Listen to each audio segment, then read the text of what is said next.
We're back on Morning Line. Thanks for joining us. Kendall Poole's with us, Director of the Tennessee Governor's Highway Safety Office, and we were talking about the seatbelt laws and how they come about. And I was telling him I'm still not perfect on that. I know I should wear seatbelts. It's not that I'm against it, but sometimes I'm just the absent-minded professor, and I got nailed for it. Last year, I was on an underpass and stuck in traffic there, and the officer was there doing a speed gun and just happened to look and see that my belt wasn't on. Nailed me, man, and I was dead to rights, so I paid a $50 fine for it, and it was a good reminder to me. And I do mean well to buckle up, but every once in a while I'll just drive out and my mind will be on something and it won't catch me till I'm at a stoplight, and then I buckle it up. And I'd say the vast majority of the time I'm buckled. I'll tell you, sometimes it slips my mind, just does. Well, let's talk about, that's a great way to talk about belt usage. Yeah. In 2003, there was a law passed by the General Assembly that made seat belts a primary offense. So we became a primary state. Meaning you can nail someone for, like I was, exclusively seatbelt. Not, we stopped you for speeding, and by the way, I noticed you're not wearing your seatbelt. That would be a secondary violation. Gotcha. So this made it a primary violation. Okay. That's when Click It or Ticket really kicked off and started. Yeah, it was good. Right around that time.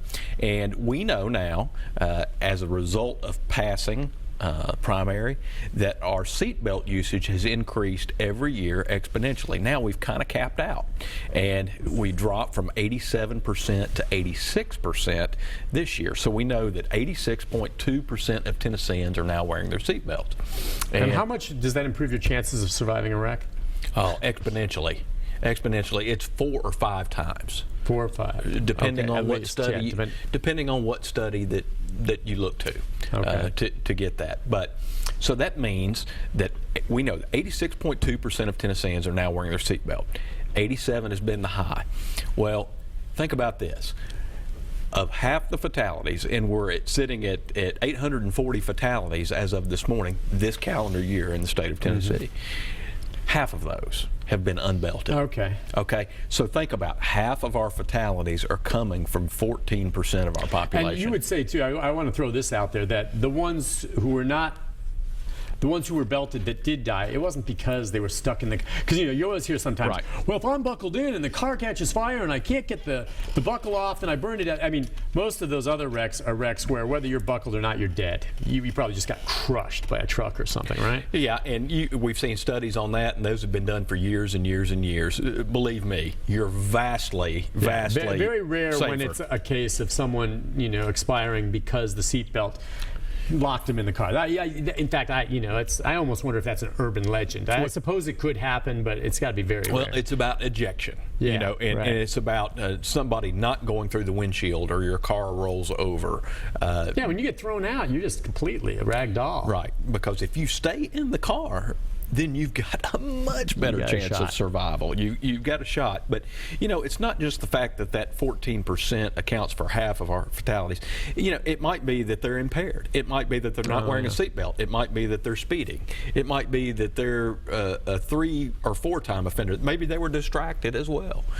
So, we just want to make sure that we target those high-risk drivers. So we've got when the seatbelt law, the primary seatbelt law, was passed in 2003, they passed it with a $10 fine.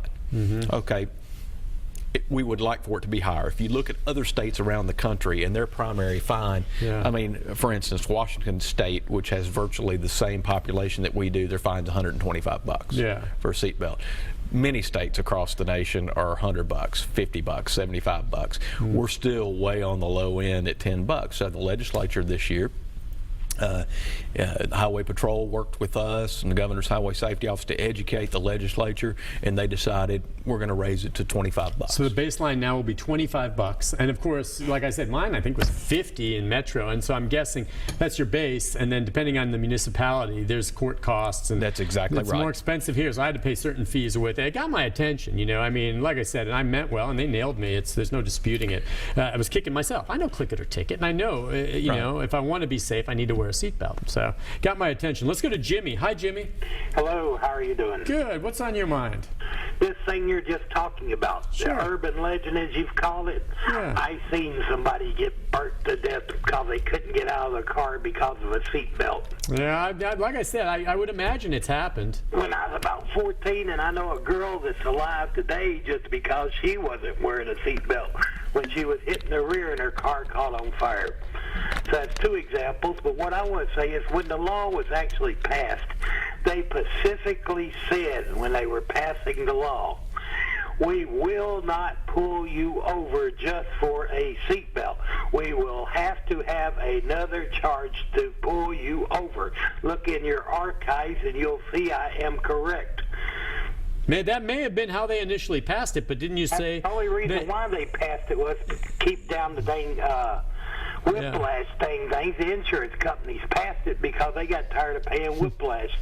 That's funny. charges. Hey, listen, I don't doubt that there's a money component attached to anything like this, and I know you mean well, it saves lives, but Right. There's money involved. But the legislature went back and changed it, though, right, in 2003 to making it a primary offense? That's correct. A primary offense means you can be pulled over for simply not So wearing your your seatbelt. lawmakers, Jimmy, made that change. I don't know if back in '86 when they passed the seatbelt law, that was one of the provisions that That would be a secondary. It would have been. Yeah, you're right. When they passed it, it's a secondary one. The state lawmakers, people that the constituents elected, changed it.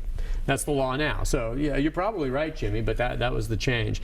And again, I don't doubt. There's no doubt people have probably died because of the seatbelt. But there's just no debating whatsoever, Jimmy. And you know this. That there are far more people, Right. far, far, far more, and there is no debate, Jim, so don't even bring it up, that people that die because they weren't wearing their seatbelts. So it's not, so that's not an urban legend, that's the truth. But I suppose if you're someone who actually, like him, maybe witnessed someone burned to death because they didn't get out because of the seatbelt, maybe that's enough for him to say, I'm not wearing a belt. But the truth is, you're at far greater risk not wearing the belt than wearing one. And Nick, you and I And talked. the stats bear that out. Yeah, you and I talked off air. We both have young men who are driving now, and they're helping set good examples for us as well. You said your son gets in the car. First thing now, he knows he to does is buckle up. Yep. And I've got a 16-year-old who's driving now, and you want them to be safe. Yeah. And they're going to go through those, as you put it, the testosterone-fueled years. Where they might be more of a high-risk driver. So educating them on the front end, we've done a lot with teenagers over the course of the last few years.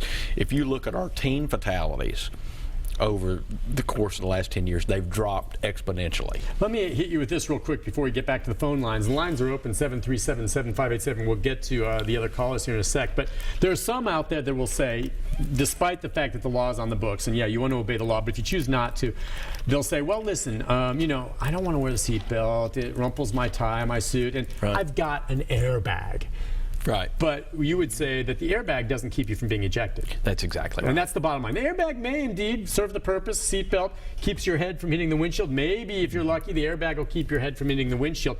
But if that car flips, that airbag's not grabbing you and holding you in the car. That's the big difference, right? According to the studies that I've seen, that's true. So you can't say, well, I've got an airbags, I don't need a seatbelt. Right. Both ideally are what you want. Both ideally are. And again, we talked about the car manufacturers themselves. Our cars get safer. Yeah. And that plays a huge role in it. And so we're excited about the new technology that comes out, the technology that helps make the car safer. Well, yeah, but it's interesting on that. It's we talked about years ago, and you're right, the technology is better to make cars, but these days in general, cars are being built smaller and more fuel efficient. And you know as well as I do, some of those old Oldsmobiles from the 70s and 80s were like tanks.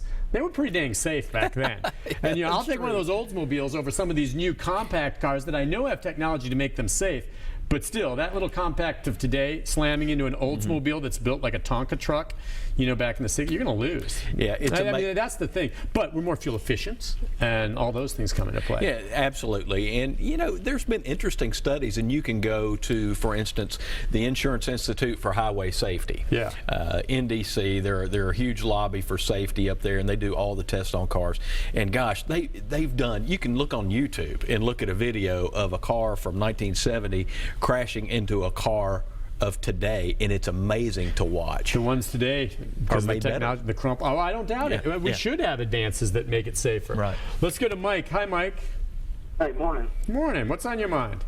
I want to say that I believe the seatbelt law should not be enforced. And the reason I say that is because I believe that it's just a reason for law enforcement to give you another ticket for them to fund off of you, really. I believe that, I'm not sure about this, but I think that maybe these states get federal funding for promoting seatbelts. And I think that's one of the main reasons why we have to wear a seatbelt. No, I think, well, you're right that they want to promote it, but wouldn't you agree, or are you of the mind that seatbelts don't make it safer for you? Or would you want to wear a seatbelt, or you just want it to be your choice, or what do you think? I think that it should be an individual's choice. I actually was in an accident a few years ago, and I do believe if I had my seatbelt on that I would have been injured a lot worse than I was in the accident. And how do you feel about motorcycle helmet laws? Well, I believe that the law for a helmet should be enforced because that actually is something that could save somebody.